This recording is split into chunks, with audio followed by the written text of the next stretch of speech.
여러분은 칠세고시라는 말을 들어보셨습니까? 한국에서 이 초등학교 입학을 앞둔 어린이들이 유명 영어 학원에 들어가기 위해 보는 시험이라고 합니다. 한때는 이 서울 대치동과 같은 일부 지역에서만 쓰이는 말이었지만 지금은 대한민국 전역에 유행처럼 번지고 있습니다. 그런데 칠세고시로 놀라기는 이릅니다. 4세고시도 있습니다. 아직 기저귀를 떼기도 전인 24개월 무렵 아이들이 이 좋은 영어 유치원에 입학하기 위한 시험을 말한다고 합니다. 누가 봐도 비정상적인 이러한 현상들이 왜 한국 학부모들 사이에서 유행처럼 번져가고 있을까요? 주변에 있는 아이들과 끊임없이 비교하며 내 자녀가 부족하다라고 느끼기 때문일 것입니다. 단적인 예였지만 사실 우리의 인생은 부족함과 결핍을 동반합니다. 우리 인생 여정을 돌아보면 참 부족함이 많은 순간들이 있습니다. 아니, 지난 한 주만 돌아보더라도 부족함이 없고 모자름이 없고 풍족했던 순간들보다 매 순간 부족하고 모자른 삶의 부분들이 훨씬 더 많았을 것입니다. 오늘 우리가 함께 읽은 본문 시편 23편의 저자 다윗 왕도 인생에 있어서 많은 부족함, 많은 결핍을 지닌 인물이었습니다. 다윗 왕의 결핍을 몇 가지 함께 살펴보면 다윗은 어린 시절 가족에게 인정받지 못했습니다. 사무엘이 하나님의 명령대로 이새의 아들들 중에 왕을 택하여 기름을 붓기 위해 왔을 때 다윗은 처음에 불려지지도 않았습니다. 말씀을 함께 읽어보겠습니다. 이새가 7 아들을 사무엘 앞으로 지나가게 하나 사무엘이 이새에게 이르되 여호와께서 이들을 택하지 아니하셨느니라. 막내가 남았는데 그는 양을 지키나이다. 또한 다윗은 사울의 질투로 인해 사울이 던진 창에 맞아 죽을 뻔한 적도 있고 생명의 위협을 받아 수년간 광야와 동굴을 전전하며 도망자의 삶을 살았습니다. 블레셋 땅으로 도망하였을 땐 자신의 목숨을 건지기 위해 미친 척을 하기도 했습니다. 말씀 함께 읽어보겠습니다. 다윗이 이 말을 그의 마음에 두고 가드왕 아기스를 심히 두려워하여 그들 앞에서 그의 행동을 변하여 미친 채 하고 대문짝에 그적거리며 침을 수염에 흘리매. 다윗은 믿었던 사람들에게 큰 배신을 당하기도 합니다. 밧세바 사건과 같이 하나님 앞에 큰 죄악을 범함을 통해 깊은 죄의식과 절망에 빠지기도 하였고 아들 압살롬의 반역으로 아들에게 쫓겨 도망다니는 비극적인 신세가 되기도 했습니다. 한 사람의 인생 가운데 이렇게 많은 결핍을 경험할 수 있을까 싶을 정도로 다윗 왕은 수많은 결핍 가운데 있었습니다. 그러나 그는 지금 자신의 인생을 돌아보며 오늘 시편 23편을 통해 그의 인생이 부족함이 없는 인생이다라고 고백하고 있습니다. 그가 어떻게 이러한 고백을 할 수 있었을까요? 오늘 말씀을 통해 그 고백의 이유를 알아보고 우리도 그러한 고백을 하는 인생이 되기를 소망합니다. 먼저 다윗이 이러한 고백을 할 수 있었던 이유는 하나님이 우리의 목자가 되시기 때문입니다. 우리 시편 23편 1절 말씀 함께 읽어보겠습니다. 여호와는 나의 목자시니 내게 부족함이 없으리로다. 아멘. 다윗은 시편 23편에서 하나님과 자신의 관계를 목자와 양에 비유하고 있습니다. 다윗은 젊은 시절 양을 치던 목동이었습니다. 그는 누구보다 목자의 역할과 양의 특성에 대해 잘 알고 있었습니다. 여러분, 양의 가장 큰 특성이 무엇인지 아십니까? 양의 가장 큰 특성은 목자가 없으면 안 된다는 것입니다. 왜 그럴까요? 양은 시력이 약해서 방향 감각이 떨어집니다. 목자가 없으면 갈 길을 찾지 못하고 헤맵니다. 양은 스스로 먹이를 찾거나 위험에서 벗어날 능력이 없습니다. 양을 잡아먹을 맹수에게서 스스로를 방어할 능력이 전혀 없습니다. 또 양은 겁이 많아서 작은 소리나 갑작스러운 상황에도 놀라서 도망칩니다. 또 양은 넘어지면 혼자 일어날 수가 없습니다. 이렇게 양은 연약함 덩어리이고 또 부족함 덩어리입니다. 그래서 양은 스스로는 살 수 없는 것입니다. 양에게는 반드시 누가 필요하냐? 반드시 목자가 필요합니다. 여러분, 양의 이런 모습을 살펴볼 때에 우스꽝스러우신가요? 그런데 우리의 모습을 하나하나 뜯어 살펴보면 이 양의 모습과 다를 바가 없습니다. 우리는 우리 인생을 어디로 가야 할지 갈 바를 알지 못하고 사단의 공격에도 우리 스스로를 보호할 능력이 우리에게는 없습니다. 인생의 조그마한 고난이 닥쳐도 겁을 내고 도망가기에 바쁩니다. 인생의 고난으로 넘어질 때 우리는 스스로 일어나기가 어렵습니다. 우리의 인생은 이처럼 양과 같이 부족함 덩어리입니다. 그래서 우리 인생 가운데도 누가 필요할까요? 목자 대신 주님이 반드시 필요한 것입니다. 다윗은 자신의 연약함을 누구보다 잘 알고 있기 때문에 자신을 지금 양에 비유하고 있는 것입니다. 그러나 부족함 덩어리인 이 양과 같은 존재이지만 지금 부족함이 없다라고 고백하고 있습니다. 왜 그렇습니까?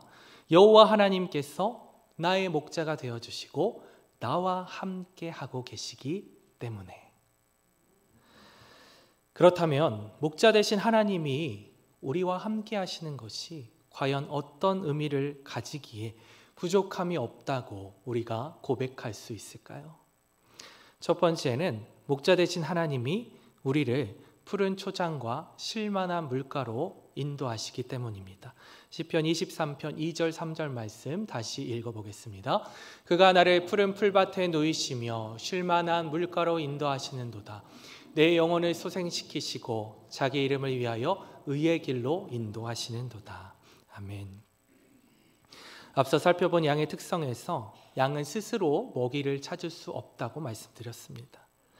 양에게 있어서, 그리고 특별히 성경의 배경이 되는 팔레스타인 지역에 사는 양의 입장에서 가장 중요한 것이 무엇이냐? 먹을 꼴을 찾는 것입니다. 그런데 양 스스로는 먹을 꼴을 찾을 수가 없습니다. 시력이 약해서 방향 감각도 없는 양인데 어떻게 스스로 먹을 풀을 찾을 수가 있겠습니까? 그래서 양에게 반드시 누가 필요하냐? 목자가 필요합니다. 목자는 때를 따라 양이 먹을 푸른 풀을 찾아다니며 양을 인도합니다. 그래서 다윗은 지금 목자 되신 하나님께서 자신을 푸른 풀밭에 누이신다, 이렇게 표현을 하고 있습니다. 그런데 양에게 있어서 죽고 사는 문제가 달린 먹이는 풀만이 아니겠죠. 양에게 또 무엇이 필요할까요? 물이 필요합니다. 그런데 양은 겁이 많고 쉽게 놀란다고 말씀드렸습니다. 흐르는 물은 겁이 나서 눈앞에 두고도 다가가지 못합니다. 빠른 물소리나 거친 물결에 겁을 먹습니다. 또 물에 털이 젖으면 젖은 털의 무게 때문에 물에 빠질 수도 있고, 물에 빠지면 스스로 일어설 능력이 없기 때문에 그대로 죽을 수도 있습니다. 그래서 목자는 흐르는 물이 아닌 샘물과 같은 조용한 물을 찾아 양들을 인도하거나 흐르는 물을 발견하게 되면 돌이나 흙으로 둑을 쌓아 멈추게 하여 양들을 먹게 했습니다. 본문에서 쉴만한 물가는 물소리가 졸졸 흐르는 그러한 물가가 아니라 조용하고 평온한 그러한 물가를 이야기합니다. 그렇게 목자는 양들을 소생시키며 의의 길로, 바른 길로, 진리의 길로, 생명의 길로, 가장 좋은 길로 인도합니다. 우리 인생도 마찬가지입니다. 우리는 인생의 갈 바를 알지 못합니다. 한 찬양의 고백처럼 내일 일도 우리는 알 수가 없습니다. 한 치 앞도 알 수 없는 우리 인생이 바른 길로 나아가려면 어떻게 해야겠습니까? 내 뜻대로 우리 인생을 치밀하게 계획하면 바른 길로 나아갈 수 있을까요? 여러분 모두 경험해 보시지 않았습니까? 아무리 철저하고 치밀하게 우리 인생을 계획하고 실행한다고 해도 역설적이게도 내 마음대로 하면 할수록 어그러지는 것이 우리의 인생입니다. 양이 만약에 목자를 떠나서 스스로 머리를 굴리고 무슨 대단한 준비를 아무리 한다고 해도 양이 스스로 선택하여 목자를 떠나간 결과는 죽음의 위기만 남아있을 뿐입니다. 저의 이야기를 잠시 말씀드리면 저를 이 겉모습만 보고 온실 속 화초처럼 자란 것으로 가끔 이렇게 오해하시는 분들이 계시는데 사실은 전혀 아닙니다.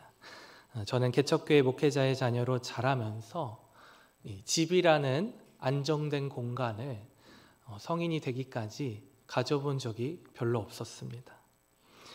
늘 아버지가 상가에 개척을 하셨기 때문에 상가 교회의 한쪽 공간에 작은 주거 공간을 마련해서 그렇게 살았었습니다. 여러분 지하실에 살아보셨나요? 미국의 이게 하우스에 사시는 분들에 가보면 그 지하가 아주 깨끗하고 쾌적하고 넓고 잘 꾸며져 있는데 그런 지하실이 아니라 정말 낮에도 빛이 하나도 들어오지 않고 곰팡이가 피는 그런 상가 지하 말입니다. 영화 기생충을 보셨는지 모르겠는데요. 기생충에 나오는 주인공들은 그래도 반지하라 집에 창문이 있고 빛은 들어오는데 저는 창문도 없는 정말 그냥 상가의 지하실에서 산 적도 있습니다. 그런데 사실 어려서는 가난이라는 것을 크게 느껴본 적이 없습니다. 부모님이 최선을 다해서 사랑을 주셨기 때문에 어려운 형편에도 부족함을 느끼지 못했고 항상 당당했습니다. 문제는 성인이 되고 경제활동을 하면서 다른 사람과 비교의식이 싹트면서부터였습니다. 나중에는 불면증과 이 우울증이 심하게 와서 고통의 시간들을 보냈습니다.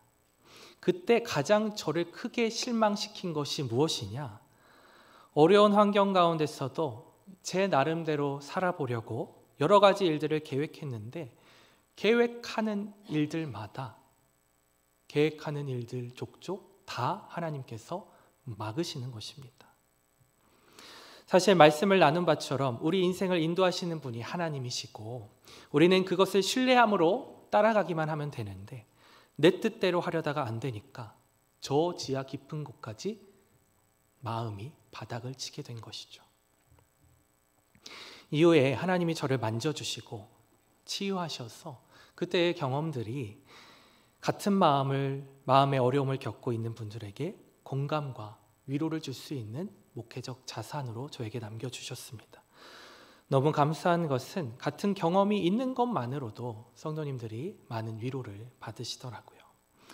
그래서 사실 그때의 시간이 사실은 다시는 되돌아가고 싶지 않고 너무나도 괴로운 시간이었지만 그만큼 또한 하나님께 간절히 매달리고 하나님의 인도하심을 깨달았던 훈련의 시간들이기도 해서 그 시간을 뒤돌아보면 그 시간들이 주님 안에서 얼마나 값진지 모릅니다. 우리는 우리 인생을 인도하시는 목자 되신 주님께 우리의 삶을 맡기며 의지할 수 있어야 합니다. 내 뜻대로 아무리 한다고 해서 나아질 것이 하나도 없는 것이 우리의 인생입니다. 하나님이 우리를 가장 좋은 길로 인도해 주실 것입니다. 내 뜻은 모두 내려놓고 나의 전 생애를 목자 되신 주님 앞에 전적으로 의탁하며 주님의 인도하심을 따라가는 저와 여러분들이 되시기를 주님의 이름으로 축복합니다. 두 번째는 목자 되신 하나님이 지팡이와 막대기로 우리를 보호하십니다. 시편 23편 4절 말씀 함께 읽겠습니다. 내가 사망의 음침한 골짜기로 다닐지라도 해를 두려워하지 않을 것은 주께서 나와 함께 하심이라. 주의 지팡이와 막대기가 나를 안위하시나이다. 아멘. 오늘 말씀에서 조금 더 깊게 살펴보기 원하는 것이 이 부분인데요. 푸른 풀밭과 쉴만한 물가가 나오다가 갑자기 사망의 음침한 골짜기가 나옵니다. 목자가 분명히 양들을 인도한다고 했는데 왜 양들이 이 사망의 음침한 골짜기를 지나가야 할까요? 이것은 팔레스타인의 지형과 기후를 이해해야 합니다. 팔레스타인 지역은 건조하고 산지와 협곡이 많습니다. 그리고 기후에 따라 봄과 가을철에는 낮은 평야에서 양들이 먹을 풀을 찾을 수 있지만 여름에는 높은 산지로 이동해야 풀을 만날 수 있었습니다. 그리고 이렇게 높은 산지로 이동하려면 깊고 어두운 협곡을 때로는 지나야만 했습니다. 이렇게 어두운 협곡은 햇빛이 들지 않아 어둡고 양을 노리는 맹수들이 숨어있는 위험한 곳이었습니다. 그러나 중요한 것은 이러한 협곡을 지나야만이 푸른 풀밭을 만날 수 있다는 것입니다. 풀을 찾아 나서는 여정에 이러한 어려움들을 필수적으로 겪고 지날 수밖에 없는 것입니다. 또 한 가지는 갑작스럽게 찾아오는 홍수입니다. 멀쩡히 목자와 함께 풀을 찾아가는 중에도 갑자기 폭우가 쏟아져서 순식간에 물이 불어나 골짜기를 타고 물이 내려와 급류를 형성하기도 했습니다. 이러한 갑작스럽게 찾아오는 위기를 사망의 음침한 골짜기로 해석하기도 합니다. 거센 물살에 양들이 위험에 닥칠 수 있는 그러한 상황인 것이죠. 어찌되었든 목자가 푸른 풀을 찾아 양을 인도하는 여정에는 협곡과 같이 험한 지형을 만나기도 하고 급류와 같은 갑작스러운 위험의 상황을 맞닥뜨리기도 합니다. 그러나 이 양의 입장에서 해를 두려워하지 않는 것은 목자의 지팡이와 막대기가 양을 안위하기 때문에 평안케 하기 때문입니다. 목자의 지팡이와 막대기가 이러한 위험 가운데서 어떠한 역할을 하기 때문에 양이 이렇게 평안함을 누릴 수가 있는 것일까요? 지팡이와 막대기가 동일한 것 같지만 사실 용도가 전혀 다른 두 가지의 도구입니다. 두 가지 모두 올리브 나무로 만드는데요. 먼저 지팡이는 올리브 나무의 뿌리의 가지로 만듭니다. 지팡이는 목자가 항상 오른손에 들고 다니면서 양에게 물을 먹이기에 앞서 물의 깊이를 재는 용도로 사용하기도 하고 또 위험에 처한 양을 건져 올리는 데 사용하기도 합니다. 반면 막대기는 올리브 나무의 줄기의 가지로 만듭니다. 이 막대기는 지팡이보다는 짧고 목자가 허리춤에 차고 다닙니다. 막대기의 용도는 이 막대기를 던져서 양이 나아갈 방향에 대해서 알려주기도 하고 무엇보다 맹수들이 나타났을 때 맹수들을 격퇴시키는 무기로 사용합니다. 목자는 이 지팡이와 막대기를 통해 양들을 인도하고 또한 보호하는 것이지요. 그렇기에 사망의 음침한 골짜기를 다닐지라도 양들은 해를 두려워하지 않습니다. 목자의 지팡이와 막대기가 양들을 늘 보호해 주기 때문입니다. 우리 인생도 사망의 음침한 골짜기와 같은 얼마나 많은 위기의 순간, 어려움의 순간, 고난의 순간을 맞이할 때가 있습니까? 지금도 이러한 고난 중에 있는 분들이 분명히 계실 것입니다. 또한 우리의 이민생활 자체가 얼마나 어려운 일입니까? 그러나 우리가 반드시 기억해야 할 것은 목자 되신 하나님께서 우리와 함께 하신 뿐만이 아니라 우리를 인도하시고 특별히 어떤 어려움 가운데서도 우리를 보호하신다는 사실입니다. 우리는 이것을 절대로 잊어서는 안 됩니다. 사망의 음침한 골짜기를 지나야 좋은 풀을 먹게 된다고 말씀을 드렸는데 이것만이 고난의 유익이 아닙니다. 인생에 있어 하나님께서 고난의 시간들을 허락하실 때에 우리의 이성으로는 도저히 이해가 되지 않고 때로는 원망의 마음이 들 때도 있습니다. 그러나 중요한 것은 그때가 그 어느 때보다 양이 목자와 친밀해지고 가까워지는 순간이라는 것입니다. 양은 이때에 목자의 작은 손짓, 작은 쓴소리 하나에도 집중할 수밖에 없습니다.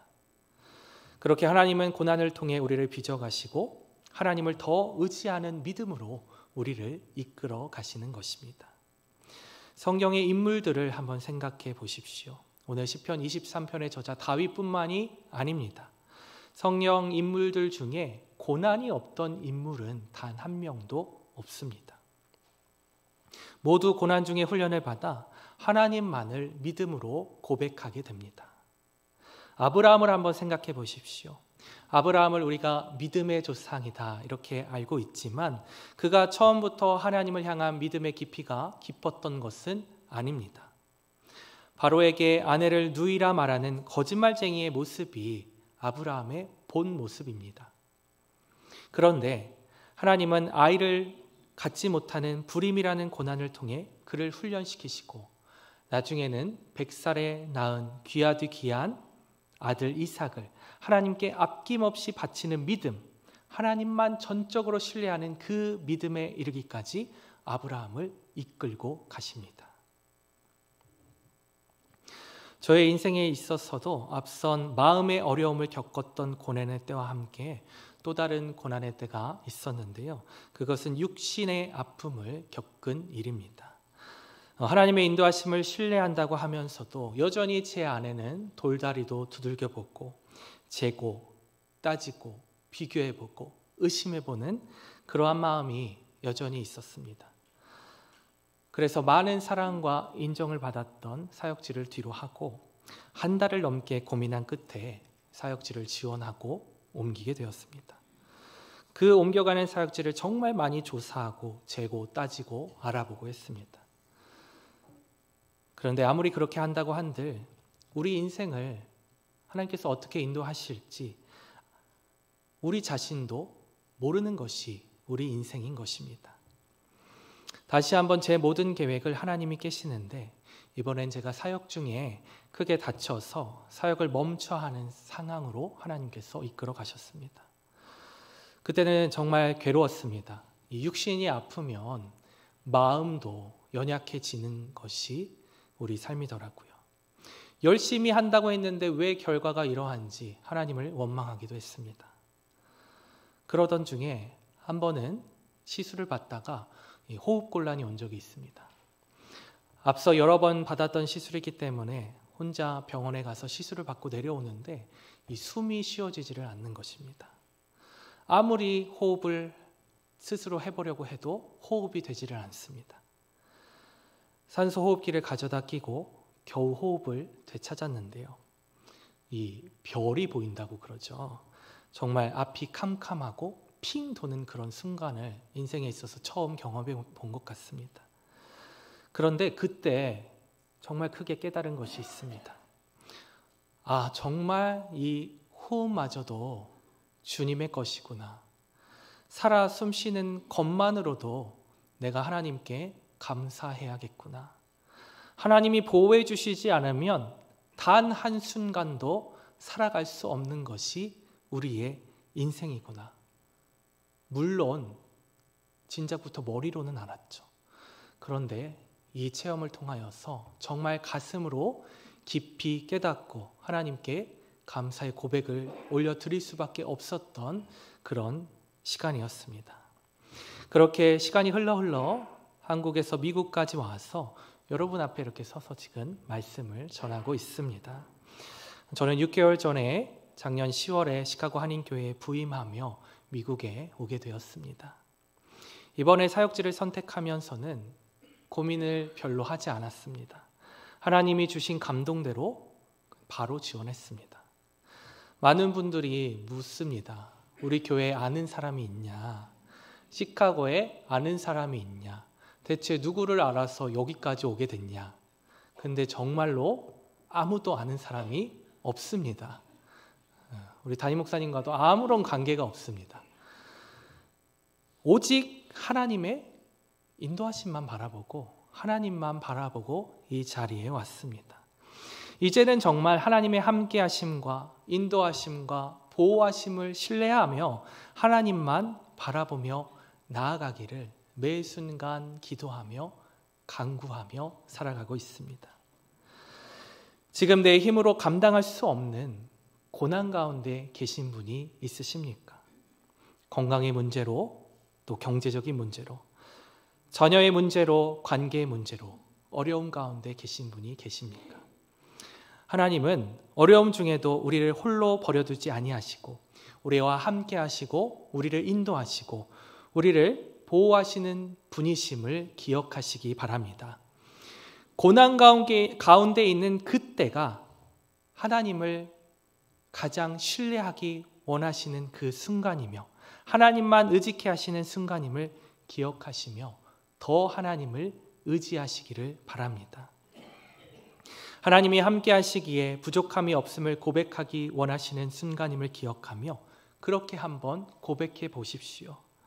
목자는 위기의 상황 가운데 양만 홀로 내버려 두지 않습니다. 양과 끝까지 함께 합니다. 때로는 양을 위해 자신의 목숨을 바치기도 하는 것이 목자입니다. 선한 목자 되신 주님을 기억하며 고난 가운데 두려워하지 말고 주께서 우리와 함께 하심을 늘 고백하시는 저와 여러분들이 되시기를 주님의 이름으로 축복합니다. 세 번째는 목자 되신 하나님이 원수의 목전에서 우리에게 상을 베풀어 주십니다. 시편 23편 5절 말씀 함께 읽어보겠습니다. 주께서 내 원수의 목전에서 내게 상을 차려주시고 기름을 내 머리에 부으셨으니 내 잔이 넘치나이다. 아멘. 양들을 둘러싼 얼마나 많은 적들이 있겠습니까? 양을 먹으려고 호시탐탐 노리는 수많은 맹수들이 있습니다.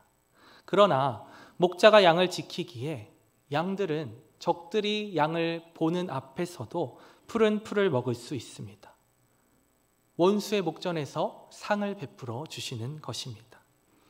그리고 기름을 머리에 부으시고 잔이 넘치게 하십니다. 우리를 아주 크게 환대하시는 모습을 비유하고 있습니다. 그렇게 주님은 우리에게 만족함이 넘치도록 채워주시는 분이십니다. 양을 노리는 맹수와 같이 사단은 우리를 호시탐탐 노리고 있습니다. 이 땅의 삶 동안 끊임없이 우리를 넘어뜨리고 죄악으로 이끌어갑니다. 그러나 목자 되신 하나님께서 우리를 결국 예비하신 하나님 나라로 인도하시고 원수 앞에서 잔치를 베풀어 주실 것입니다. 우리는 결국 최후 승리를 얻게 될 것입니다. 아니, 예수님께서 십자가에 죽으시고 부활하심으로 사망 권세를 이기셨기에 이미 우리에게 승리는 주어진 것입니다.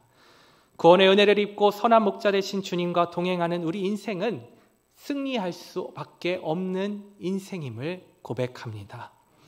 그래서 우리는 목자 되신 하나님을 찬양해야 합니다. 마지막으로 시편 23편 6절 말씀 함께 읽겠습니다.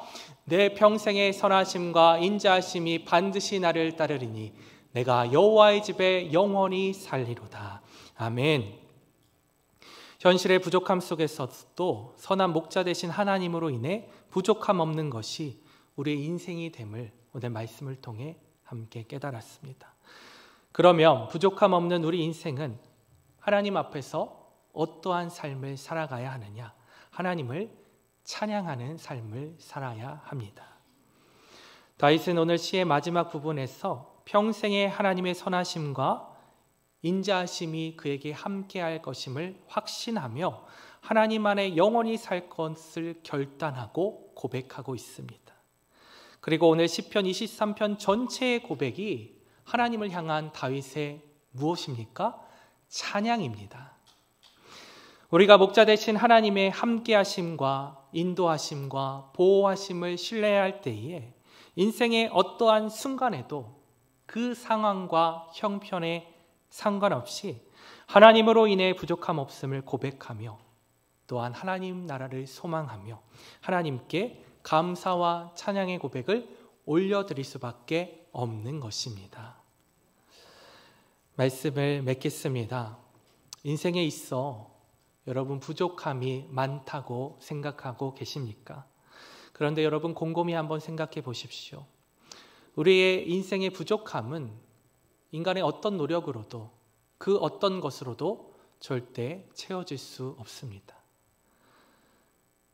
우리가 봤을 때 부와 명예도, 건강도, 부족함이 없고 풍족한 삶을 사는 것 같아 보이는 유명인들이 왜 스스로의 삶을 끊는 선택을 하겠습니까? 인간의 어떤 노력으로도 우리의 이 부족함은 절대 채워질 수 없습니다. 그러나 우리는 목자 되신 하나님이 우리와 함께 하시고 우리를 인도하시고 우리를 보호하시기에 하나님으로 인해 부족함이 없는 인생이라 고백할 수 있는 것입니다. 우리 인생에 마주하는 여러 가지 부족함들, 결핍들이 여전히 있겠지만 그것이 결핍으로 작용치 못하는 것이 하나님께서 우리와 함께 하시기 때문인 줄로 믿습니다. 그 하나님을 바라보며 더욱 의지하며 더욱 신뢰하며 더 깊은 찬양의 고백으로 하나님을 높이시기를 바랍니다. 다윗의 고백이 우리의 고백이 되어 하나님으로 만족하는 부족함 없는 믿음의 삶이 되시기를 주님의 이름으로 축원합니다. 아멘.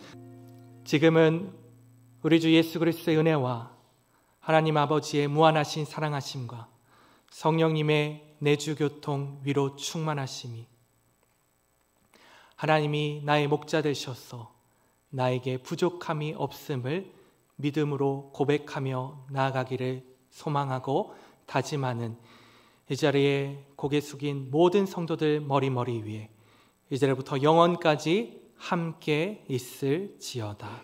아멘.